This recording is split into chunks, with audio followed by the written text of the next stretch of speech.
হিংসাই জৰ্জৰিত এখন পৃথিৱীত আজিও মানৱতা জীয়াই আছে। তাকে প্ৰমাণ কৰি দেখুৱালে চিচিবৰ গাঁৱৰ যুৱ উদ্যমী নন্দীগিৰি ভূঞাই।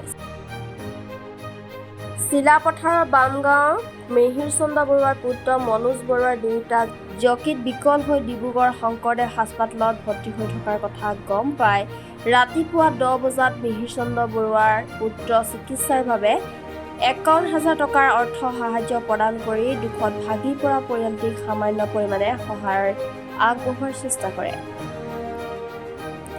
নন্দীগিৰি ভূঞাৰ এনে মহান পদক্ষেপক চিচিবৰ গাঁও চিলাপথাৰ ৰাইজে প্ৰশংসা কৰাৰ লগতে ঈশ্বৰে তেওঁক সুস্বাস্থ্য তথা অধিক ঐশ্বৰ্য প্ৰদান কৰক তাৰে কামনা কৰিছে।